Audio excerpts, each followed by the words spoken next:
Hətta o ayənin içərisində də diqqət eləsək var ki, qəd əfləhə mən təzəkka. Əfləhə sözü işlədir Allah Taala ayədə. Əfləhə fələhə sözündəndir. Fələhə də bir toxumun göyərməsi, bitməsi mənasındadır ki, hətta onu ilə məşğul olan əkinciyə də ərəb dilində fəllah deyilir. Fələhə sözü, yəni bitməsi, toxumun göyərməsi, torpaqdan qalxması. Bu toxumun Quran-ı Kərimdə də bir neçə yerdə işlənib bu söz.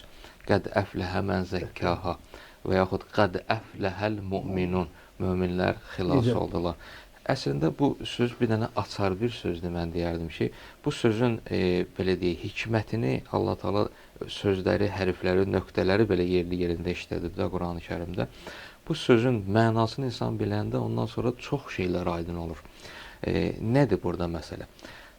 Fələhə toxumun göyərməsi deməkdir. Allah bu feili işlədib. Zəkat verənin belə deyək, paklanması barəsində, xilas olması barəsində, təmizlənməsi barəsində. Toxum da üç şey lazımdır toxumun belə deyək torpaqdan çıxmasına görə. Nədir onlar? Biri budur ki, toxum birincisi kök atır torpağa. İkincisi budur ki, torpaqdan o kök atdığı yerdən başlayır torpaqdan qidalanmağa. Və üçüncüsü budur ki, o torpağın üstündə, altındakı üstündə torpaq var, günəşə doğru qalxmalıdır, çıxmalıdır, torpağı yarmalıdır. Başlayır onu ilə mübarizə aparmağa. Yəni güc toplayıb, başlayır orada mübarizə aparmağa. Bu toxumun xüsusiyyəti bir, kök atması, iki, köklə qidalanması və üçüncüsü də belə deyək, yükü çəkməyə gücünün olması. Qəd əfləhəl müminun. Quranda Allah Taala buyurur. Möminlər xilas oldular. Necə? Hansı möminlər? Üç xüsusiyyət var. Birincisi, əqidənin, həqiqətin insanın qəlbində kök atması. İkincisi, insanın vücudu həmin o kökdən, həmin o əqidədən, həmin o həqiqətdən qidalanması. Və üçüncüsü də budur ki, hər bir insanın qarşısında həqiqətə doğru gedəndə maneələr var.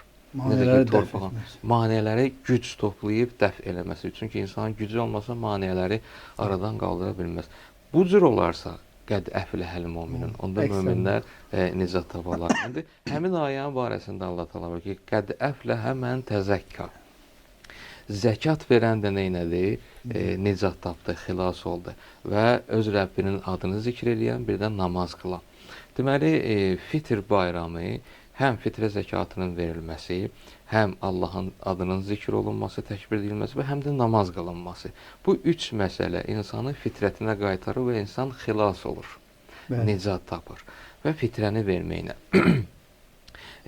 belə deyək, insan o bir ay ərzində ki, belə deyək, kök atmışdı qəlbində, o həqiqət və o həqiqətdən qidalanmışdı, Allahın rəhmətindən, bərəkətindən, məğfirətindən qidalanmış, güc toplamışdı. İndi o maneələri ta gələn il Ramazan ayına qədər neynəyəcək? Dəf eləmək, belə deyək, qabiliyyəti var, gücü var, qüdrəti var. Və bir növ belə deyərdik ki, fitrə zəkatının bir tərəfdən də, mənəvi tərəfdən də hikməti budur ki, insanı neynəyir? Həm vacibi yerinə yetirirsən bu öz yerində və digər tərəfdən də insanın orucunu bir ay olan mübarək Ramazan ayında yerinə yetirdiyi oruc və digər əməlləri kamilləşdirir, təkmilləşdirir və insanın özünü də neynir? Bir növ yetişdirir, qüdrətləndirir, qüvvətləndirir. Əqidəsini saxlamaqda möhkəmləndirir.